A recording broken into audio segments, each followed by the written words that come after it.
high level, monetize your whole body. Sex work is real work. I can see you put it work. The way you do that, take it in. The way you make your body move. Sex work is real work. I can see you put it work. The way you do that, take it in. The way you make your body move. Let me be that one who's really about something. Who's not gonna tell you lies and whisper the sweet nothing. Screw them other players. You don't need no haters. I'm your cameraman, your content creator. It's your body, it's your right. You ain't never had to lie. Let me type your resume. Hello everyone. Happy Friday. Thank you for joining me for another episode of Tea with Taylor. Today we're going to be talking about music through the decades. Give you some time to join in, everyone. Again, thank you for watching, that you're catching up with me. It's a little bit of a later show today. You know, we might let a little swear words fly today. We'll see. We got some queen. We ready to go. We're ready to talk. I have a very special guest. One of my good friends that I've gotten to know over the few years, actually. Can't say that. And the person that I'm speaking of, DJ Ephraim Adamz. Phenomenal artist, creator. We got him jamming in the background right now. We're going to hear a little bit of his new album later and get into that and talk about that, because it's an album. It's an album. It's a pill, some might say. But a little bit about DJ Ephraim before we bring him in. DJ Ephraim Adamz is an American descendant of slavery, born in Hartford, Connecticut, whose family sought refuge from Alabama during the Great Migration. His parents are first generation of children to be born free of Jim Crow laws. Amongst all the other amazing accolades we're going to talk about and pieces of paper who tell us who we are, we'll get into that. We're going to bring DJ Ephraim in. Come on in, DJ. What's up? Come here. You are tall. You're the first, one of the few that has gotten me out of my seat, actually, to do that. So you're welcome. Yeah. You're winning right now. I did tell the viewers a little bit about who you are on paper, because on paper. But we're obviously so much more than that in so many ways. So why don't I'm going to give you this moment to kind of, elaborate a little bit on yourself, and also tell us a little more about that bio, because I was gooped and gagged when I read it. So there's a lot going on in there to elaborate on, and I'm going to catch you guys in the comment section real quick. Don't think I forgot. Give me a second, because I'm, of an older generation, if you will. But anyways, I'll let you go and speak on that, and speak on who you are. Well, yeah, my family's from Alabama. So my great-grandparents, they worked plantations in Alabama. And then my grandmother, she was born in the 1930s. And then so they came up north during the Great Migration and to seek work and things like that. Mm-hmm. So as a kid growing up, hearing about all the stories about my parents who went to segregated schools and dealing with a lot of the things that happened in the civil rights era, mm-hmm. It inspired me to do a lot of activism work, community work. And you do a lot with the community. I love that about you. That's how we basically met, essentially. Oh, right. But outside of the trauma of all that and things like that, I put that in my bio a lot, because a lot of times when we think about the diaspora of Black people, sometimes people can be confused, because your experience in the Caribbean or your experience in England and then the Black people from America, they're not necessarily the same. True. And people kind of confuse that all the time. Listen, Black is not one-dimensional. Okay? Listen, Black is an array of things. Mm-hmm. And if I didn't know before, I know now. When you have one kind of thought about what one thing is, you're almost always wrong. Mm-hmm. So Black is so many things. Which is why I like to broadcast that here on Tea with Taylor. Black is so many different things, and that is one of your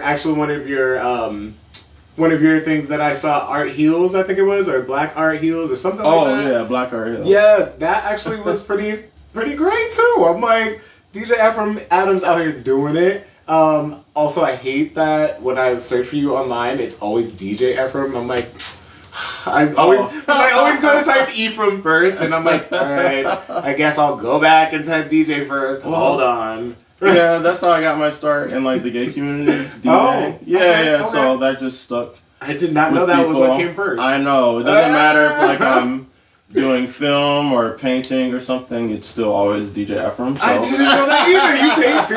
Okay. Well, I try. I try to I try. Because I've been writing a lot of music, and so I try to like live my life by like the elements of hip hop. Oh, like, okay. Rather than just rapping, but like actually like live like the culture of it and stuff. So I live. And I got the pleasure of meeting your beautiful mom too. I was like, come on, Mom.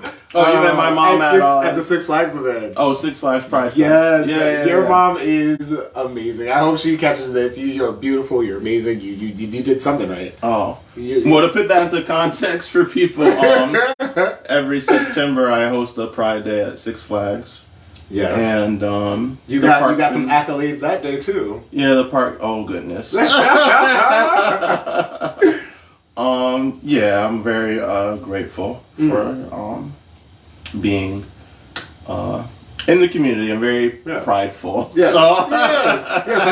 I think it was the King of Pride or something along those lines or something like that. Yeah. Don't sell yourself short. No. No, I'm super proud of you, and like you're doing a great job. Like, thank you. If no one tells you that, then I'll tell you. It's always kind of strange to hear something like that because you don't really view yourself that way. No, same. But, I honestly never see myself in that light, and then I hear things from other people a lot of times, and I'm like, you know what? Yeah, you're right. Because I think we hold ourselves to a higher standard or expectation or whatever you want to call that, and then sometimes, in the midst of just doing the things that we're passionate about or that are close to your heart, you end up doing something that makes a difference, or you end up doing change that that someone would have never noticed or been able to start that change if they hadn't seen it done the way you did it, or the way I did it, or the way the next person's gonna do it.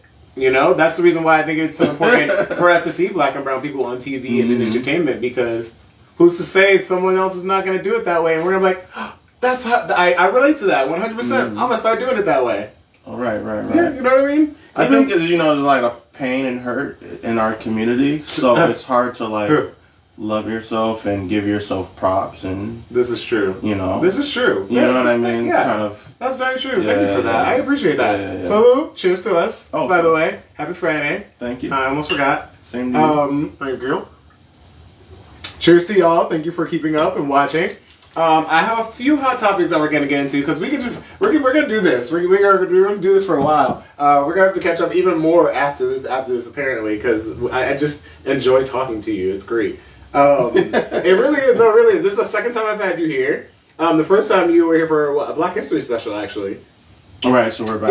Yeah. So we're back. Literally, full spin. Okay, I live. Okay, I didn't even realize that. It's been exactly a year. Yeah. A work. Mm-hmm. Yeah, I think it was like the 22nd. Okay, that's very interesting. I know, me and dates are very Me obsessive. and dates are. I'm not good with dates. But my first hot topic that came up this week was and this affects a lot of people. I know actually. A lot of people ditched their microwave for these air fryers. Did you hear about this? Air fryers? Yeah, so 2 million of them were recalls due to fire and burn hazards. Wait, the air fryers called fires? The air fryer, no. Has 2 million air fryers, y'all, have been recalled because they have been causing fires, burn hazards, and the U.S. Consumer Product Safety Commission recalled the last, I think it was anything made and towards the end of October, November.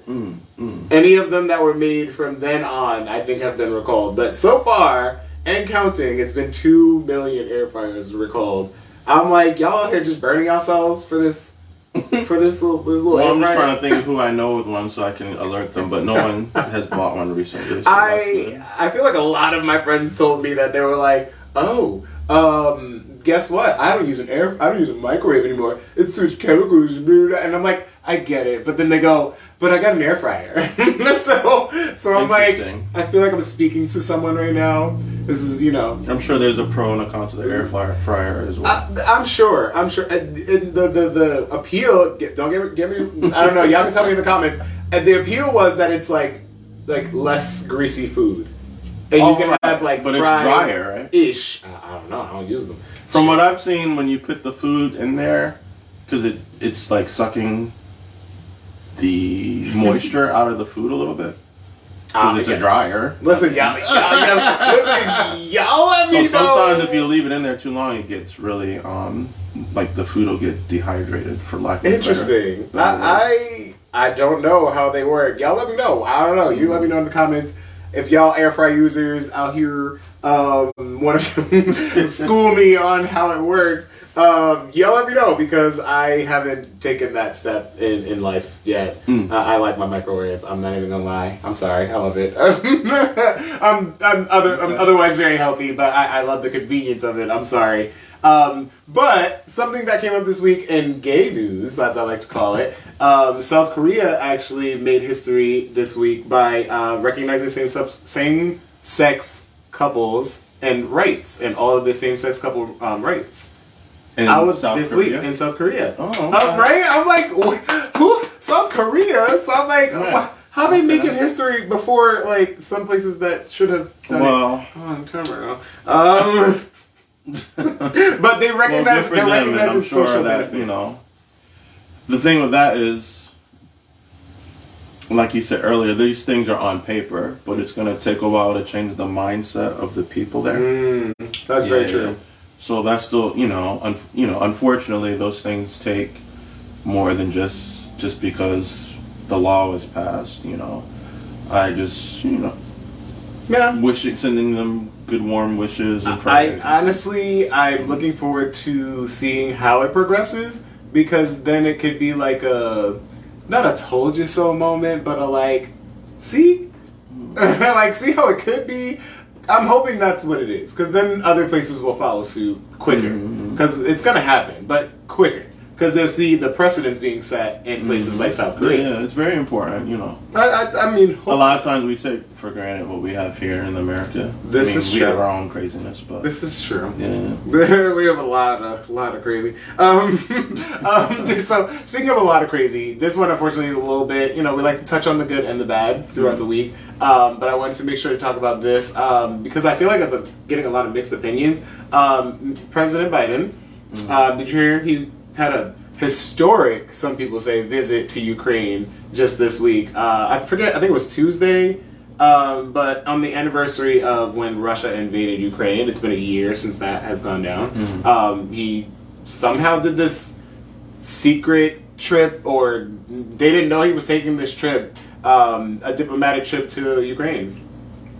Did you hear about that? No. Yeah, I was like, okay.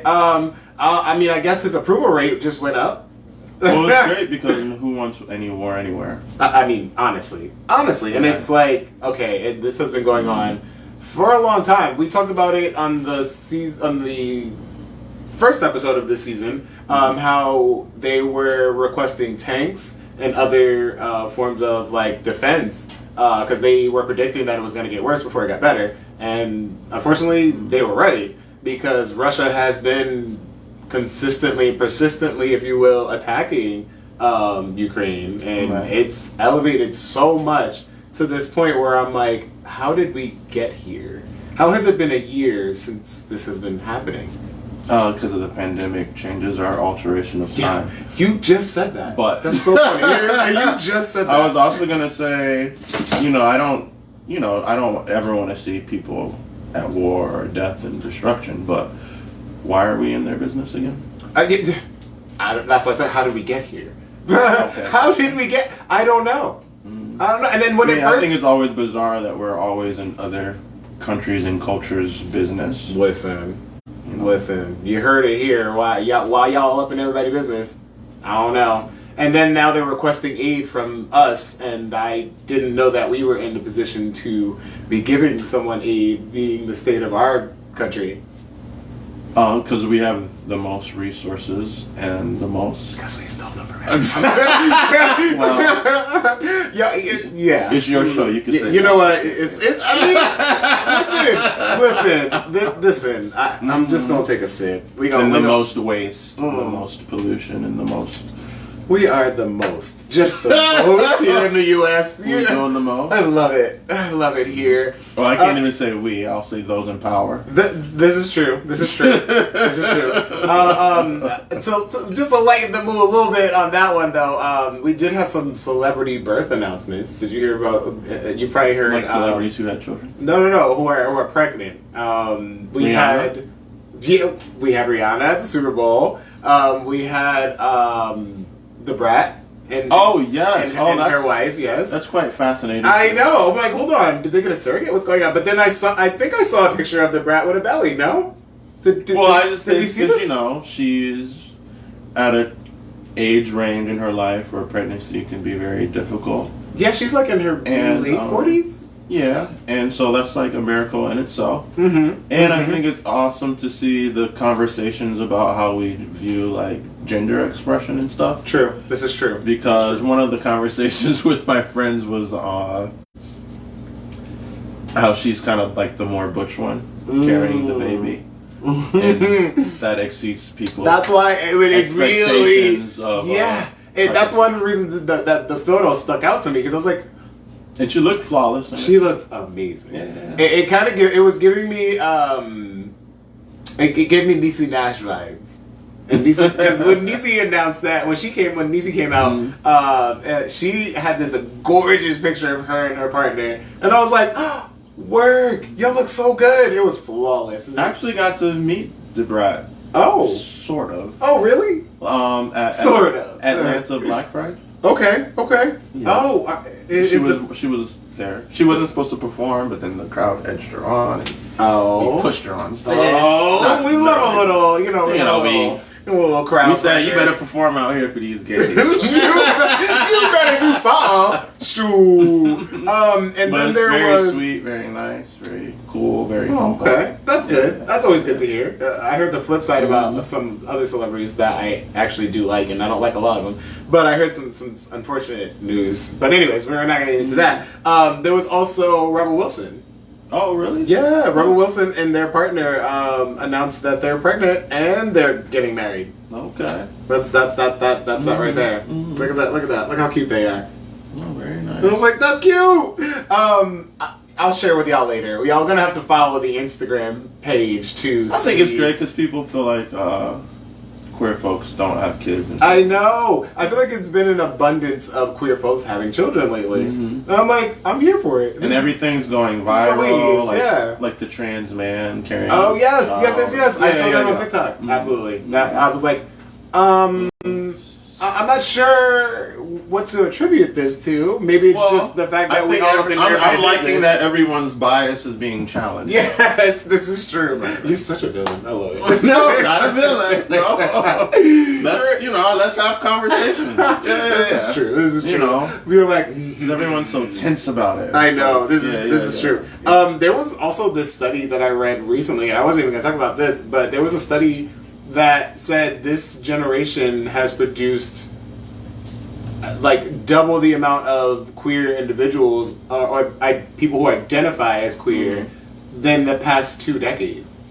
No. Like doubled the amount of people who identify as queer. And I was like, whoa, that's insane. Well, because in the past you can only be straight and gay, and no one really wanted to look at sexuality as like a more of a spear, it was fluid thing. Yeah, so. and especially I want to say back in the Disney, it was more like you don't have to talk about it because like you can tell, or it's Which not is a stereotype, right? Or it doesn't go with like my vibe. For instance, like a lot of celebrities, like especially the female celebrities, no one would ever talk about their sexuality. No one. And then like I feel like, well, look at Debra. She waited until she was exactly. Well, they couldn't in some ways, and I feel like they couldn't without damaging their career. It didn't go with their the image that was being produced for them. I want to say. So we have to look at ourselves as being privileged and blessed to be able to be who we are a little exactly. bit. Exactly. The people before us have paved the way. Which brings me to something. Can I say? Absolutely. Yes. I do feel like there's still a sense that being like unapologetically gay or a faggot is still not accepted, right? Because so many people come out as like bi first or like as to coddle those around them. True. Or they love gay, or well, they love same gender sex, but they never want to identify as gay. Okay. From what I've been seeing a lot, you know, and it's like, oh no, I'm not gay, I'm queer, or I'm not gay, I'm just flexible, I'm gay, I'm fluid, right? And it's still kind of a little bit of like almost shame there, still. I think and for me, I think it's something where. Not saying that those other identities and sexualities don't exist. Yeah, no, I think it's just but like there a still seems to comfortability. be just some type of still scaredness around. Yeah, it's a comfortability thing. Yeah. I think when people first begin to identify, at least especially with me, when people first begin to identify like with their queerness, or like when it's like, oh, that's undeniable. Like I think it's like I'm a little uncomfortable with that. Like even within themselves, like you said, and it's just like. All right, well, and then it comes into like, oh, what is everyone else gonna think? Right, and I think that's what plays a huge role in it too. Like, I'm not comfortable it's like with we have myself. to deal with our own internalized right, and then on top of that, our own right. stuff going on. Right, Yeah, it's a lot. Yeah, it is a lot, and I feel for that, especially when, like I said, like you said, when you're building a brand. Or someone's building a brand for you, like the Brat, like she was a big deal. So yeah, it's probably like a lot of pressure, and probably you're wondering like, am I going to be able to do what I want or do what I love and still make money at it if I present this way? Right. Because Queen Latifah, for instance, went through a bunch of different changes. Oh, all of them. You can name names, but anyway. But anyways, I ain't gonna blast nobody. They've already lived their lives. Listen, I was so happy when she finally was just like, yeah, duh. I was like, come on, Queen. Did you ever have feelings of, because you know representation matters. Absolutely. Did you ever have feelings of resentment when some of them came out? I'm gonna be 100 and real with you already. Because it's like, you know, this generation, they can have like RuPaul posters on their walls, all this cool stuff, all this cool gay stuff. True. And then for us, it was like, oh, you were gay this whole time and then left us feeling lonely and abandoned. You know what? Honestly, okay. Honestly, What? Like Ricky Martin, you're gay this whole time? Oh, no! You know, where were you when we needed where you? were you? No, seriously. Okay, I'm not gonna front. That one was, you know, or whoever that you look up to. Or that whatever. one was interesting for me. Well, no, that's the thing. It wasn't interesting because we all kind of knew Loki, but it's But like it was interesting that he was like, yeah, I'm coming out. Just kind of like you kind of feel a little abandoned. Yeah, that's how I feel about Jorge Loaiza. Where you at? And I mean, that's just people in my family. Like when they come out, and I'm like, oh, so all this time you knew I was struggling, and all the times I came home crying or whatever, true. and you were gay this whole time and didn't even. It's crazy to me. Was the first in my immediate family to come out, and I am not the oldest in any way, shape, or form. And there are a few other family members who, after I came out, were like, oh yeah, the gay gene. That, and I was like, so I felt exactly how you're saying. I was like, wait, so y'all knew? Oh, y'all ain't have my back? Oh, that's funny. That's crazy. Will you live out again? I'm about to take a trip. But yeah, it was really interesting. Unfortunately, I want to end our hot topics on this crazy story that I read this week that was like wild. And I hope that you guys read this or you're aware of what's going on with this one, because we have to stay aware and alert when things like this happen. But this drug xylazine, that's being abused. Did you hear this? What's it called? Xylazine. If you guys know what I'm talking about, let me know. Yes, xylazine. It is apparently this drug that was intended to be a horse tranquilizer or an animal tranquilizer of some sort that was never intended for human consumption. Nate Banks, baby. Thank you for watching. Nate said, oh, bitch. I know that, oh, bitch. So I know you heard about it. How was it taken? So it's injection. Smell? It's injection. Oh, okay. And it is turning people, and I quote, into living zombies. Mm-hmm. And where was this drug planted? Right. It's apparently called the zombie drug or Trank.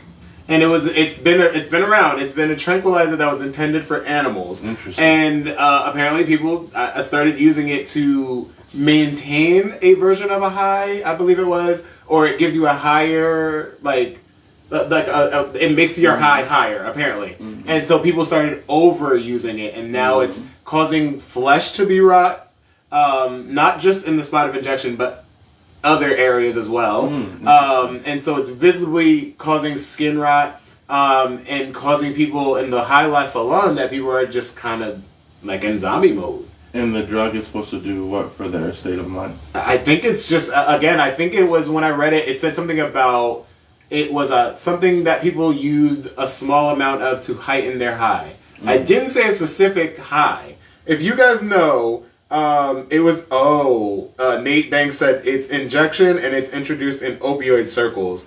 Of course, that makes sense. Thank you, Nate. And are we going to help these people, or is this another I don't know mass incarceration? Right, I don't know what we're doing about this, and that's why it's scary. I haven't seen in any article, and I read 3, that said anything about what we're doing as far as preventative measures, as far as curing, helping these folks, getting this off of the street, making it. It's easier to put people in jail than actually do any good help. It is, and that's the unfortunate side effect of the government. Right. But I'm really curious to know what is actually going to be done here, because it's starting to spread into New York City. And say the name. Xylazine. Oh, Xylazine. And it's been spreading into New York City, as of what I know, as of recent, as of today, this morning, is the nearest that it's come to where we are here in New England. So it's becoming something, and it's mixed with fentanyl. Jeez Louise. I can't really tell you too much about drugs. Oh my goodness. Nate, thank you for that, but oh my gosh. Fentanyl is awful in itself. Interesting. So, yeah, it's something I really think that you guys should take a look at. I'm going to make sure to post this on the TV Taylor Instagram. It's becoming a really big thing. It's affected 3 large cities already, including New York City. So, it's not to say it won't come in our direction or wherever you're watching from. So, I think we should remain vigilant with this one. So, have you ever had a date and then they go in the bathroom and they do drugs without you knowing? Actually, no. Oh, okay. I've heard this story multiple times from other people, but no. Oh, yeah. I haven't experienced it personally, no. Like at hotels or something like that, and you're like, okay, what are you doing in there? No. Right, Thank God, right. no. At least not that I noticed. That's a legit thing, so. Yeah, no, it is. I've heard this from multiple queer friends, that they were kind of bamboozled in that sense where they were like, oh, I didn't realize this is what you were doing. So it happens. Excuse me. It happens. It definitely happens. And unfortunately, and if you guys feel comfortable enough to tell me you feel free to share that with me too. There's no secrets today on the show. No, apparently no. There is no secrets today. But I definitely, I'm kind of grateful that I haven't been in that position, but I also am a serial monogamist. So I've been in a few long-term relationships, and when I'm not in those, I'm single for very long periods of time. So it's. I started DJing when I was 16, so I feel like I've been around drugs all my life. Absolutely. Absolutely. And in that environment, you step into that space without judgment and without, ridicule and things. Sometimes without knowledge. Well, yeah, without knowledge, but it's just so many eras of nightlife, music, and partying. Partying is another term for drugs, but actually going out and partying. Me being a DJ, it's I'm constantly around people who are on some type of, I'll say, remedy. Stimulant? Yes, there we go. Or some type of stimulant where they feel heightened. Okay. And so it's never I'll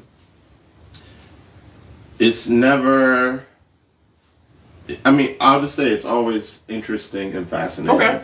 And the thing that you see. So out of many drugs that I've seen people do, I just hope that this one doesn't seep into certain spaces that can be harmful. harmful. And like you said, where was it planted? Right. Where was it planted? What why, the hell? And what are they going to do with the people that this falls What are you on? going through that you're like, yeah, I'm not high enough. And then you reach for this unknown drug. Like, there are a few known drugs that will get you higher. And not that I'm, not that I'm saying go get those drugs that are known. But, I mean, for me, I would just be like, I'll stick with this because I know what this does. I'm not gonna go to. Well, I smoke weed, right? And I don't mind a glass of wine. Exactly. And when I was young, I tried ecstasy. But if someone was like, "Hey, try this unknown drug here, and I promise it'll get you high," I'd be like, "No, I'm all set." Right. But then it's like, all right, you only got one you, you only got one body, you only got one life. So you saying some things. You're saying some things. Anyways, I think we went a little bit over on our hot topics. Oh right, that's music of the decade. We like to talk. What can I say? I'm sorry. I'm not sorry. Sorry, not sorry. But we're going to talk about music a little bit, and we're also going to listen to Ephraim's album a little bit. So we are. Before we get into it, we are. Oh, what a surprise! So you guys get to listen in on this a little bit. Before we do though, how about you tell I'm camera us, shy, so I'm not looking at everyone. So camera shy. Yeah. Why don't you tell us all the viewers about a little bit about your new album, what it's called, and where they can find it. This album? So this album is called Race Play. I'm gonna just let the drum roll settle in. Because people hear the title and they're like, what? It's called what? It's called Race Play and this stuff. But it's a continuation of 2 EPs I put out previously. Okay. So the first EP is called Uprising 1969. Okay, I remember that. Yep. And that one's more of like a grade school way of talking about issues in society like gay rights and civil rights and Black Lives Matter. And, you know, and so that one's more of like, if you have a teen or something. And I like how you mentioned... It's around the time for them to like really hear that. I like how you mentioned a lot of activist stuff in your music a lot. I'm like, I'm here for that. I'm here. You like, it's always a reference. So that one's like intro to activism. Okay, I'm here for that. Yeah. And then the second part is more celebratory in the sense of like loving yourself. I am beautiful. I am great. I can do this. Words of encouragement. Okay. And then and that one's called Day of Remembrance. Okay. So on there you'll hear a song about like, trans lives. Okay. You'll hear a song about the legalization of marijuana and cannabis. We talked about that a little bit last time. Yeah, that one's like, all right, now they're getting into a more intermediate thing. And so this one. And then this one is straight on. it is. This one's straight on more like, well, it's for adults. And it's much more explicit, and it like just. It comes straight at you like, all right, you've graduated. Okay, now, I'm here for an elevation. And now let's not swerve around. Let's not coddle people too much. Let's just get right into the meat of the conversation. You did not coddle them, child. I previously, and I'll be honest, I previously only heard 2 songs off of this album. The first one, hold on, let me get this right. The first one that I heard was where we at? I was just playing it for us when we joined in. That means it's not supposed to be repeated. It's gonna be repeated. No, because this album. It's because it's like I knew I was like, all right, I've tackled the conversational issues as far as like an educational learning. I mean, they're all educational and learning. Okay, to me, and that's healing good. And stuff. And healing. But it's like, how do you discuss sex and racism and activism? Because you definitely in this album you mentioned what was it? Black Lives Matter again. Yes, but with a sexual tone. Yes, but I was like, okay, I see you. Come on, reference. It's called Race Play, and you can go to whatisraceplay.com. And because I've done sex work in my life and in the BDSM and community. feel free after we end this broadcast to share in the comments the link if you want. So we sure. can, yes. But anyways, it just asks you to center yourself and make sure that, you know, often when we play music, we're putting it on and then we're sweeping the floor and it's in the background and we're not really paying attention to what's heard unless something really sticks out at you. Yeah, no, this is true. This kind of warned you for what you're about to hear because it's not something you play around kids. No. And it's definitely a little explicit, but we're gonna listen to it. And it's asking you to challenge yourself. So I call it like a listening challenge. Okay, all right. So the first one, I might as well just go ahead and play it because I already was playing it. The first one. The first one the first one is "Sex Work Is Real Work." Oh, okay. Because I like this one. It's a bop, and I was playing it earlier. This is the song that's very digestible for people. You know. Okay, this is the single from the album. You're right. This is the kind of commercial. Okay, so you guys heard it a little bit when we came in. You can hear it a little bit now. This made me realize how much I don't watch porn. Well, porn is not the only form of sex. No, not at all. But the video for this, at least the video I saw, was a lot of porn stars, and I was like, oh, that's not the video though. That's a tribute. Okay, I was just like, I don't know these people. You can show it. No, y'all got to see this for yourself. He's watching a montage of black porn stars. And I like that it was all the black ones. Who paved the way for porn stars of color now. But that's not the music video for it. The music video is another video. That's a tribute. I was like, I see what you did there. It made me realize how much I don't know these people. It's like, okay, I know like 4 of them, and it's the oldest ones of them all. Castro, Supreme. I was like, I know the old guys. I'm sure they know some of those people. I'm sure. This show is dedicated to Bobby Blake, Castro. I don't know these people. You said Castro. This show is dedicated to Red, queer and black folk, y'all. Poppy Thugs. But there's some I really want to Osiris, Flex Dion. And I can't think of his name. I don't know. Tiger Tyson, legendary. Oh, I know that. Tiger Tyson's in it. A couple of other. No secrets. We told you. I know that one. The token black guy from Sean Cody. I'm reading them because they know what I'm talking about. No, because I know what you're talking about. No, but like, okay, so that one was called "Sex Work Is Real Work," and we probably talked over it a little bit, but y'all gonna have to go see that for yourselves. The next one I wanted to get a little bit of information about.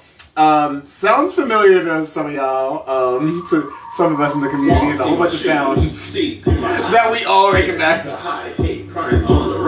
Social distance, I empathize. Gotta choose between COVID and Black Lives. Search engine, I am mobile. World Wide Web, I am global. You're online. I see the green dot. Let's intertwine your little thought, cause your ass getting thick. Send me those pics. Document, make sure you press send. AOL, you got mail. I don't give a fuck about Facebook jail. I tap you and you tap back. What's your status? Where you at?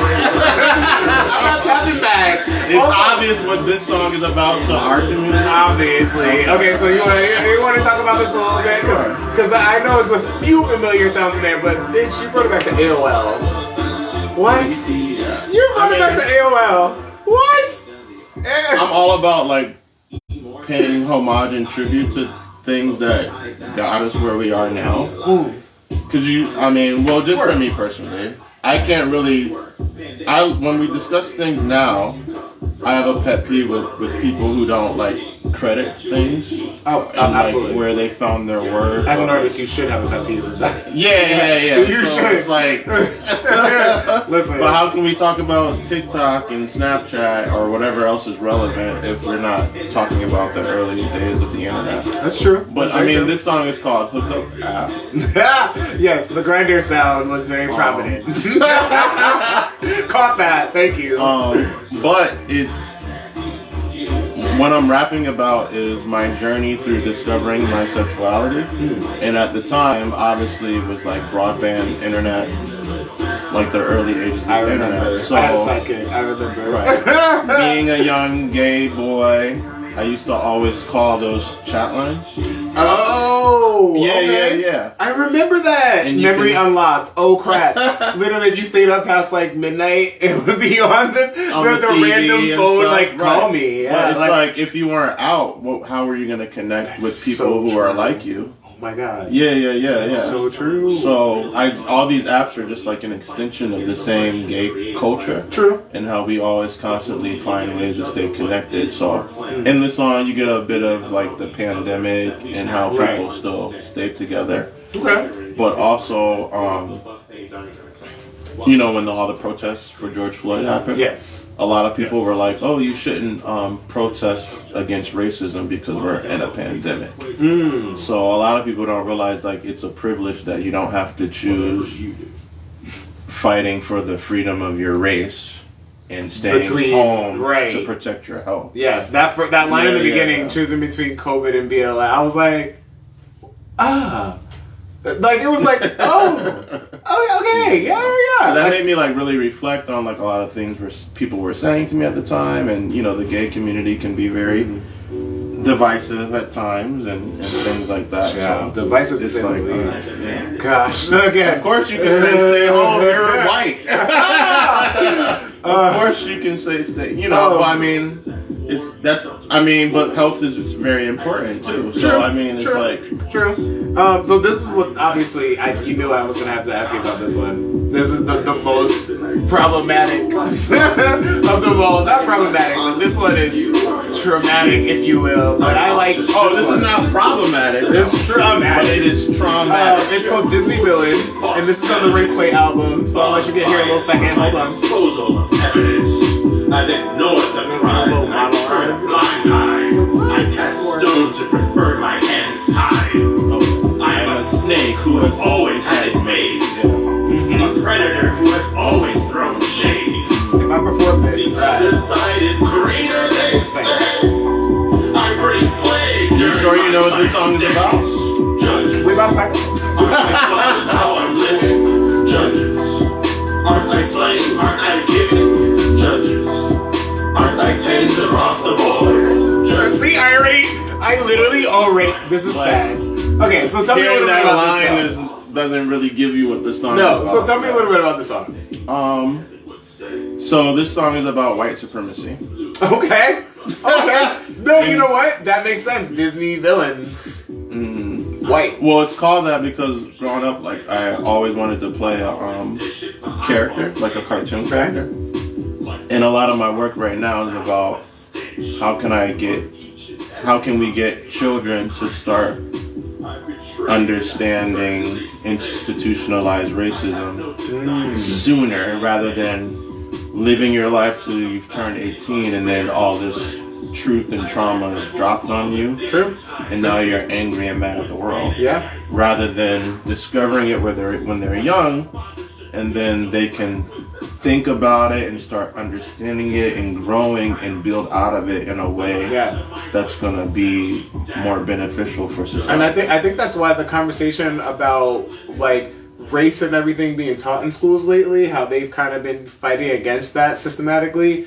Because that could do a lot of good. And right. I'm like, what is the argument here? I don't understand, because I don't understand why we're fighting against teaching about like people's nationality and race, because these, like you said, it's like you get hit with that all at once in life, and then you're like, I don't know what to do with all this, or you don't know how to behave, and you don't understand, and it can be traumatizing. Right. Plus too, then all the wrong things have been instilled in you already, and now you're playing catch up.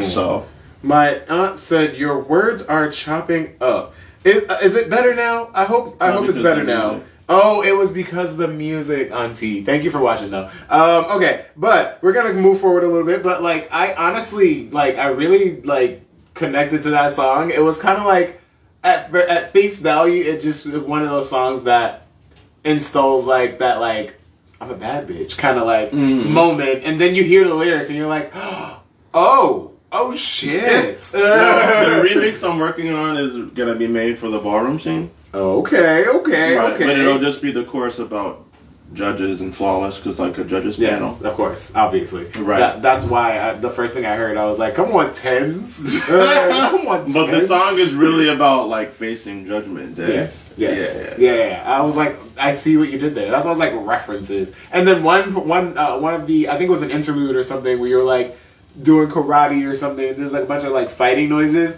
I just pictured that. I just pictured you in your freaking Power Ranger costume. Oh goodness! Oh my god! That's literally all I could picture. I was like, come on, Power Ranger, the Black Ranger over the here. album cover. Oh, it's right here. Let me The see. album cover is inspired by a film. I don't know if you've guessed that already. Yes, I did. If you guys haven't seen the album cover, I'm gonna make sure to post that later.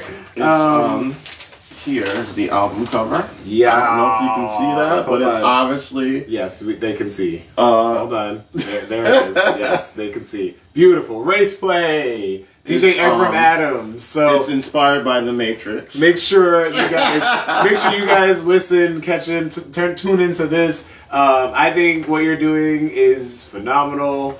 I can explain this photo for you. You can explain this photo, yes. Okay. I know what it is. Well, The Matrix is. I was at first I was like, oh, well, maybe I'll do Star Wars or something, and I was like, But I liked The Matrix growing up, and then once I found out that the films were directed by 2 trans women, I didn't know that. I was like, oh, so it's a queer directed movie and stuff, and that all plays into what I'm doing, and I know I want to do something that's like about stepping into another space, like The Matrix, plugging in and jacking in. So I was like, and then the directors are trans people, so it keeps it all kind of like a queer element there and stuff. Interesting. Yeah. That makes me like it even more. Unfortunately, this is an image of a slave, and he's the cover art for a song on there called All Whores Aboard. Yes, All Whores Aboard. And his name is Whipped Peter.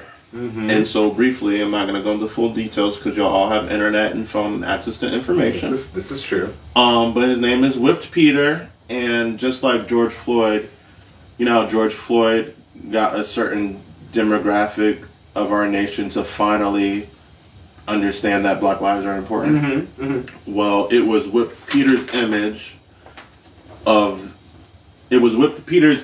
that inspired a lot of Americans in the North to say, oh, we have to abolish slavery. When I saw that, I was like, okay. They saw how, because people were saying slavery is good for black people, slavery is not brutal, slavery is not rape, and all this other stuff. Those were the people that were making So when money. his photograph was taken, that finally triggered people to start saying, we have to end this. Mm-hmm. So and that was because the people that were saying it were the people making money. Right. They're like, it's not that. And plus, of the course. album's so sexual, and I think people were expecting to see some hot, muscular, sexy guy. I see. I was like, no. Don't forget, there's No, always we're a not message. doing that. There's always a message. So Robert they're Kelly like, said, that's defund not the what I police. expected We to need see. to fight for justice. That is one way we need to fight for justice. You're right. Thank you. But, one thing that we kind of talked about this already in the Hot Topics, going through, like, some of the artists who didn't or did come out in their own time and respect. But how did, the music from the decade you grew up in inspire your artistry? Oh, my art? Yeah. Oh, well. Work! Well, this is the first one, Uprising 1969. Oh, yes? And the cover says that because it's, well, what do you think? The glare was a bit much. If y'all can't see, there you go. Oh, here we go. There you go. That's better. Right, these are the first two. Uprising 1969. Mm-hmm. That's because the Stonewall riots were in 1969. Mm-hmm. And then obviously I've embedded that into like the Black Lives Matter symbol. Yes. Because they were both protests against police brutality. And then Day of Remembrance. You probably can't see her here, but over here she has a Trans Lives Oh, I see it. Okay, work. Yeah. Y'all gonna have to dig deep a little bit. And obviously, Just Day of pinch. Remembrance is the day that we recognize those that we lost in the transgender community. So, Okay, work. And so so who inspired that? who inspired that?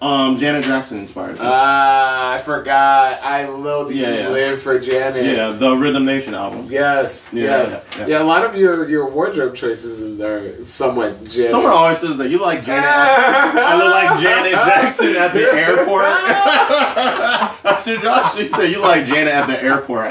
Not Janet Jackson at the airport. I'm dead. Oh my god. I'm never gonna forget that now. That whoever said that is a mad They genius. shady. Yeah.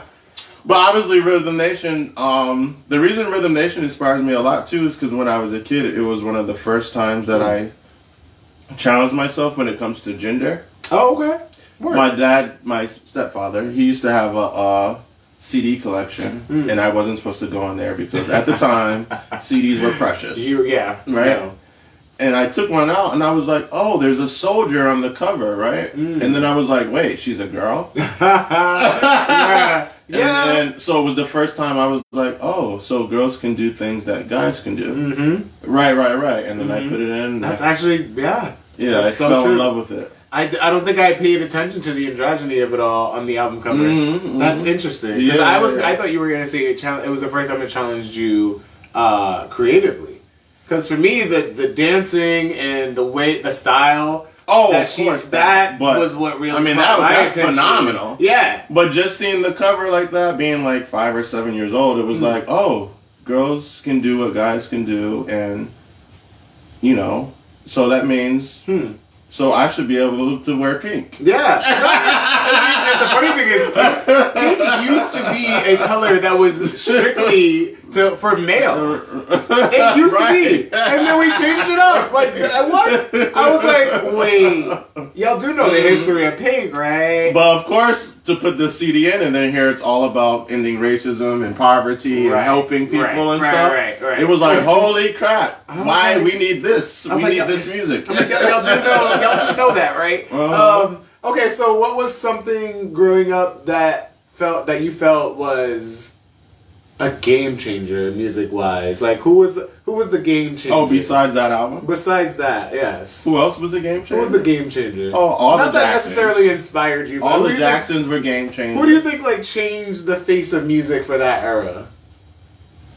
Like Because I said, know the who I Jacksons. think. I'm dead. I'm only gonna say that because when I look at MTV and how music videos took off, it was really the Jackson family. No matter what What controversy do you guys think? you feel about them, the Jackson family made the long form music videos. This is true. And made They started like the making them storyline. storylines and yeah. and so it really put MTV on the map Interesting. as far as kicking off the MTV era. It kind of did. You're You know what right. I You're mean? right. And then she did that a second time. I'll tell you how, right? The scream got me good. The Super Bowl malfunction, right? Oh. So the yes. creators of YouTube said they were looking for Janet's video of the malfunction, and they couldn't find it. So they said, "Oh, we'll make a website where you can find videos," and then they made YouTube. Seriously? So they basically just continued from What? MTV and then to internet. I think moving forward in time a little bit, I think Gaga brought that back. Actually, she brought that back hard with the storylines Which and one? videos. Lady Gaga. Oh, yeah, she yeah. brought that back with bringing in storylines and a whole her whole album was a whole entire story. Right. And I was like. I mean, yeah, and I mean, a lot of people have done it over time in different ways. Right, You know I what think I'm she saying? kind of just brought it back in a different way. Right, She right. kind of revolutionized. I want to say around See who else 2010. changed the game in music. When I think of who inspires me as well throughout the decades, Missy Elliott. I love her work. Yes, I was gonna say Missy Elliott as well. Yeah. Missy Elliott. There's literally never gonna be another Missy Elliott. She was iconic and so genuine and so. And for lack of a better word, just different in such a refreshing way when it came to Plus, rap you know, and her creativity and in the black community, especially during that time, there was a lot of stigma of stepping into our creative spaces and then saying like being black and doing something that's more futuristic in science fiction, you know, right. there wasn't like a lot of representation for that, you know. Or when you turned on all the cartoons, no one really looked like you. So it was like cool to see This is true. the artists do it in like other forms of media, like the music videos and things like that, to where it was like, oh, cool. I think she also, like you said about Janet, I think she also was someone who played around with the feminine masculine thing too. And she kind of had a tomboy side. She had a little bit of a tomboy like thing going on, and like. And we didn't even question it because she was just such a good artist. Like we didn't even think about it. I mean, I didn't think. I know most of the people I was listening to with me. But I guess that's true when you have so many brothers. You like, didn't even. We were just like, yes, me and Simba Land.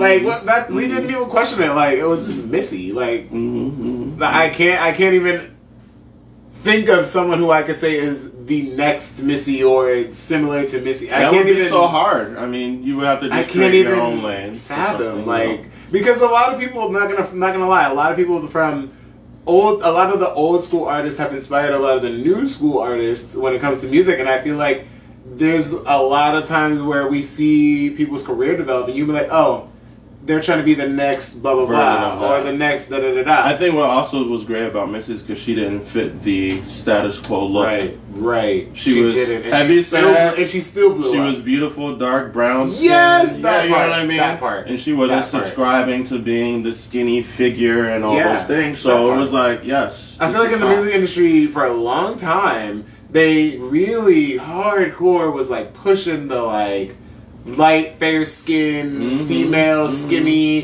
Like, gotta be a model. And I'm like, and a lot of them weren't even that talented. Well, of course, because you're looking in the wrong direction. Right. I'm like, what was that? What was that about? What is that about? I'm like, is that internalized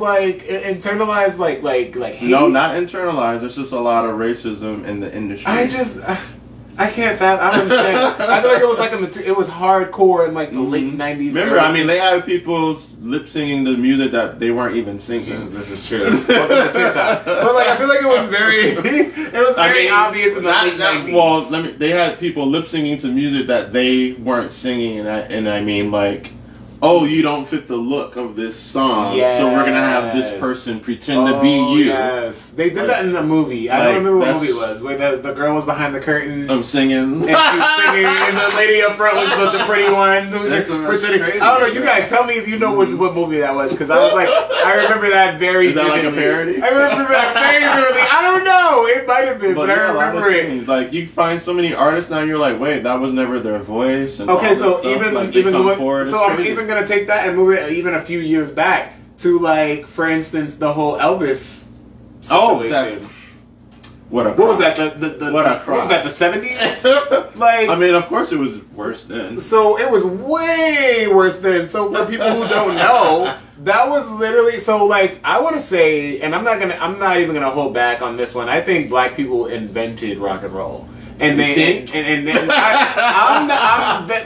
this is from my brain to yours. Don't get me reading on in this show. Listen, of course we invented it. Of course we did. We know that, but I'm just going. We invented rock and roll and a few other eras of music that I think black people did not get credit for. Black and brown folks did not get credit for that we really paved the way for. Okay, so all music is black. Honestly, I think most of the genres of music we hear have started with a black and brown person. You're getting into my bit about appropriation, but anyways, one of your songs gets into that. I'll say, well, that's how society works right now, right? A group of people or a culture will create something, and then once it reaches the masses, jazz, blues, it loses its original content and meaning to it because so many people, mimic it, assimilate it, and then they never give the credit back to where it came from. And we just talked about that little pet peeve earlier, right? With TikTok. So the original context of it gets lost. The original meaning of it gets lost, and then it just spirals. But it's like white supremacy is like erasure of other things. Yeah, even like disco and all the eras of all the genres of music you can probably think of. And I'm not gonna say all, but most of the genres of music that you can probably think of were either created, started with black and brown folk. Now, it's not to say you can't be inspired or no, make and that's music. what they. That's not the what we're loophole. saying here. Right, that's the loophole. Right, that's not what we're of course, saying. Inspiration. But what I'm saying is, historically, there's been a very long period of time, and still today, where so many people have not been credited for their work due to racism. Literally, that's why I said Elvis first. Right, the Chuck Berry Elvis thing, like. I remember one thing. Speaking of the Jacksons, I remember Michael Jackson had. Once he reached a certain level of fame or whatever, he went back into a lot of the Motown catalog. Oh yes, and all the black artists who weren't able to copyright their works and stuff. He purchased it and then he gave it back to them for free.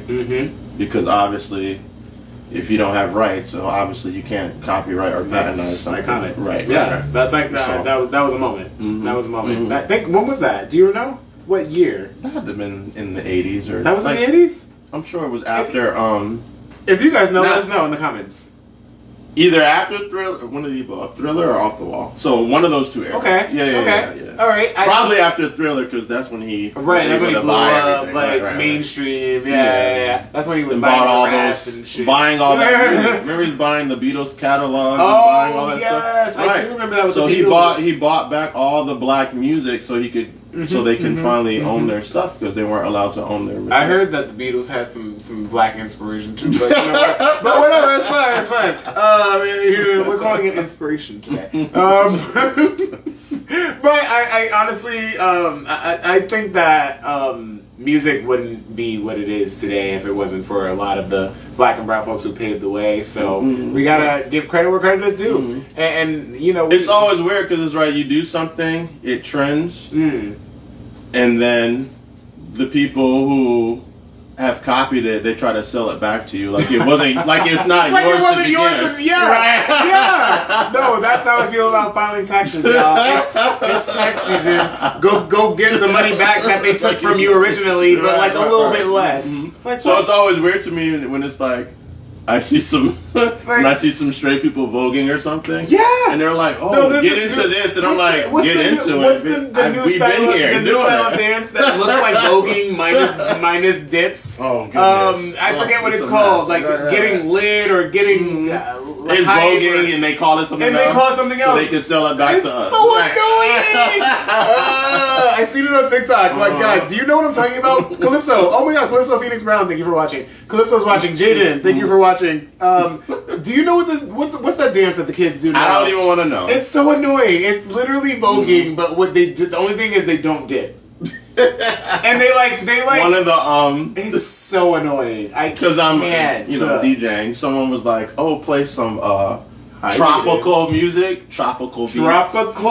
But it's basically dance hall and reggae, right? Play some but I'm so mad that someone made that request. They don't want to they are calling it tropical because it's appropriated music and they're trying to sell it back to you. Okay, alright, yeah. Okay, alright. I'm like, you mean reggae? I'm like yeah. No one ever told you it was reggae? Yeah, okay. Word. God, this is why I don't go out anymore. Anywho, Jaden said Afro beats. No, Jaden. Right, Afro beats. That's what they want, true. Right, yeah, right. This is true. But they're not tropical. They don't know. They don't know enough to say Afro beats, no. They know. They're just trying to make Afro beats theirs when it's not theirs. Okay, there it is. There it is. See, I tend to give people a little more credit than they deserve. But just one thing I do want to talk about though is the new age of music. Before we go, because I'm gonna give you guys back your Friday, I promise. But this new age of music, I find myself going back and forth a lot. I don't know, anything after 2010, I'm like, I don't know. Every generation loved their music better than the next. This is true. I'm a 90s baby and I will forever live for the 90s music. Shut up. Don't figure out how old I am. It's an ancient Chinese secret. But anyways, the new, I don't know, for instance, mumble rap or where the rap genre has gone. I feel like they reached a climax and it's just... Like, just downhill from here. And I don't know if you guys agree, but like a lot of the new stuff, I don't get it. And a lot of it doesn't have a message or anything to it. It's just like top 10 for like a week and then it disappears. Well, how much of the real conversation you want from me? I want, you know what? Listen, these dang kids, Jaden said, I can listen to Lizzo on repeat. True. Lizzo's, yeah. Okay, well, first off, I'll just say... Give me the Sunday night version. The Sunday night version? Like, you just left church, child. If I left church, I'm going to read y'all. You just left church. So you still feeling good, but you're going to read a little bit. Okay, first I'll say, in the early 90s, there's an agenda there placed in the industry to promote a certain type of music. Oh, you think so? No, okay. I know so. Okay, work. Okay. So first, let's just handle that. There's an agenda to promote a certain type of music, right? Because once you start rapping about the world, once you start educating people through music and things like that, and they figured out that that was our way of communication. This is true. All that stuff about making a change and everything, all that had to go. And then there was a push for music that was very much about drugs, sex, and violence. This is true. Okay, this is true. That was kind of,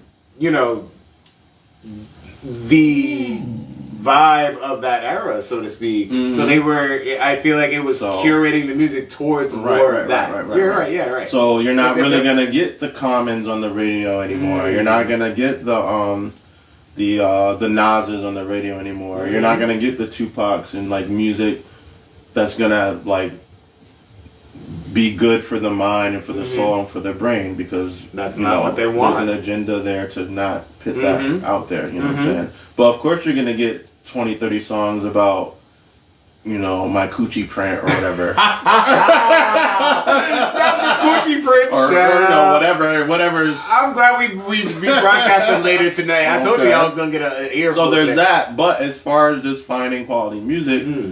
It's plenty there. Just you gotta search for it more. This is true. You can't just take what's fed to you, what's being trending, because all that is curated. Exactly. You know what I mean? Okay, so, maybe you got a good point there. Yeah. But now with the internet, this is true.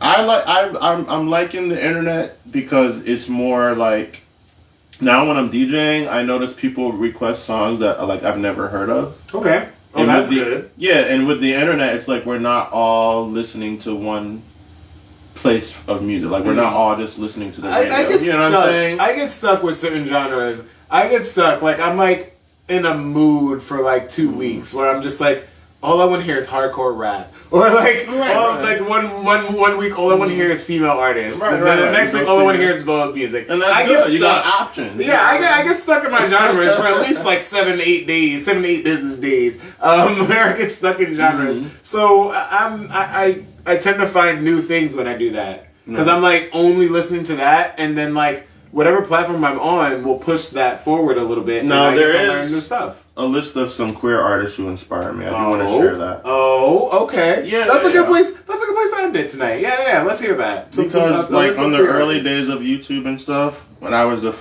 discovering a lot of gay artists doing their thing, but obviously they weren't one of the black queer artists that I really stand for is 7 Deep. He's a queer black rapper. Okay. And I stand 7 Deep. So if you're watching, if you know 7 Deep, actually Calypso Phoenix Brown actually introduced me to one of their songs, and I was like, I think I've seen this man before, and then I got the opportunity to meet 7 Deep in where was it? It's okay. I got to meet him. Where's that little island on the end of at the end of Rhode Island, the little hook. Y'all get to see this. The little gay town, the Cape. The Cape. Yes, I got to meet him in the Cape. He was performing there for an event that I went to, and I got to meet him, and we hung out for a little while, and he was really genuine and super cool. I was like, I actually would hang out with you. And his music is dope. He's been doing music for a while. His name is 7 Deep. So that's one of the people who actually inspired me to be a little bit more, a little more out there with my art. Because I tend to keep things to myself because I feel like it's my personal art. Why not? But I like to share it with you guys sometimes. Okay. I'm going to just shout some of them out. Yes. So obviously RuPaul. Obviously. Tranny Chaser Yes. is a good song. It's very unapologetic and about that time period. I like that. It inspired me on YouTube was you remember Fly Young Red? Throw That Boy Pussy? Yes! Oh, snap! Yeah. Okay, what happened to him? He's around, but you know, it was like the early days of YouTube, and you couldn't really do what Gotcha. you can do Gotcha. now. Yeah, Right. yeah, So a lot of them didn't really get the credit that they That's earned. very true. There's another artist. His name is Sonny Cobain. He made a song about Yes. Jacked. Yep. I know Sonny. The app Jacked. Mm-hmm. Quay. And then even another artist. He's Big Dipper Jelly. I don't know if you've heard of that. It's like a heavy set white dude and stuff. I was gonna say, I think I know this person. And then I'm gonna shout out this rapper, Domachete. And he's a trans man rapper. You're gonna have to share these names in the comments when we're done. Domachete. Yeah, because I know y'all not gonna be finding them. He's a trans man. He's a trans man rapper, and he has this song called "Pride Transgender." You know what? Between Jaden Vieira and Calypso Phoenix Brown, I believe they might know who these people are. So y'all share too in the comments if you know who these people are. But I thank you for sharing because of course, I'm always down for listening to something. Then of course, Big Free, like the bigger we ones. know Big Frida. Yes, of course. Todrick is Hall is cool. Both of those two people you just named are slightly problematic as well as of late. Nobody's perfect. No one's perfect, but both those two actually. That's funny that you mentioned them back to back because I was like, damn, more money, more fame, more problems. Todrick is getting a little a little snapback right now, and I love me some Todrick. Don't get me wrong, but Todrick's getting a little snapback right now from the community, and so is Big Frida. Oh, well, as a DJ, I try to separate the artist from the whatever's going on in there in their headlines. Sometimes it's the only way you can enjoy it. That's the only way you can enjoy some shit. Jeez, that's the only way because everybody got something going on. But anyways. Thank you for this conversation. Of course. Thank you for being here. I really appreciate it. That's right. I had a great time talking to you. Check out, what am I looking for? Race Play. That's the one that's what I was talking about. No, not this. This? Yes. Oh, Black Art Hill. Black Art Hill. Yeah, this is a film about the gay community and COVID and the pandemic. And I saw a lot of people raving and reviewing about it, and they were saying it was really good. So yeah, I'm trying to get it on Amazon Prime. Oh, okay, work. Yeah, it should be cute. And but yes, definitely check out this one, okay? Yeah. Right. What is raceplay.com? The newest album. But it's a private experience. I recommend using headphones before you play around other people who haven't heard. I recommend headphones. I recommend headphones for sure. Because it is amazing, and I love I love the monologues, I'm not gonna lie. I was living for your voice coming out of my speaker. I was like, come on, monologue. I'm glad you like it because it's really, I think every black man should hear it. No, it was good. It was good. Yeah. I appreciate it. At least I don't know. Y'all gonna have to tell me. We're gonna talk about it next week. So y'all gonna have to tell me what you thought. Because I enjoyed it, and I even listened to it when you were on your way here a little bit because I wanted to refresh my memory, and I was like, yeah, I still like it. So you still like it? Yeah, you know, sometimes you're like, let me get into For this. me, it's healing, but I think people listening to it for the first time is going to be shocking. Yes. But, you know, I've had time to hear it 100 times over, so you for produced me, it, yeah. a lot more rad. I hope so. Right. But thank you for that. I really appreciate all that you had. Oh, and I brought you a gift. Oh, you brought me a gift? Little me? No. The pants. It's the pants. It's the pants, y'all. I told him black and white's my thing. You can't have it. I've actually shook it. It's cute, y'all. It's cute. Yeah, I brought you a gift because it's still February. What did you do? No, this is so cute. Wait, am I opening this in front of everyone? No. Yeah, you can open it. No, absolutely not. Yes, Absolutely not. No. open it. Oh my god, what is it? It's please. It's nothing crazy. Ew, oh my god, there's a little stuffy in here. Oh, stop. Oh, I see. Happy Valentine. Thank you. Right. Oh my gosh. Thanks for having me on the show. Thank you. Oh my god. Thank you so much. And you got some little candies in here. What's this? Is it chocolate? Uh-huh. Is it chocolate? It's truffles. You got the good chocolate. You got the. Listen, y'all better get with I know, Ephraim. you know, in the community it's hard to. It's hard. Oh my god, it's just hard. Yeah. It's just hard. Oh, and this little One card. of the things I want to do for next year is find more Valentine's cards that are like same gender. Okay. It's hard to find any. That's so true. Yeah. I don't think I've seen those. Exactly. So. Okay, you're right. Well, before we get into late, y'all, thank you so much for watching. I know we're a little late today, but I love you all. Make sure you're being good to yourselves. Don't forget, be good to yourself. Look inward before outward for life solutions. Yes. And we're going to play ourselves out. Happy Friday. Thank you so much for watching. We're out of here. We're out of here. And I got to see what this card is all about, y'all. Have a good night. Thank you. Let's do this. Let's go.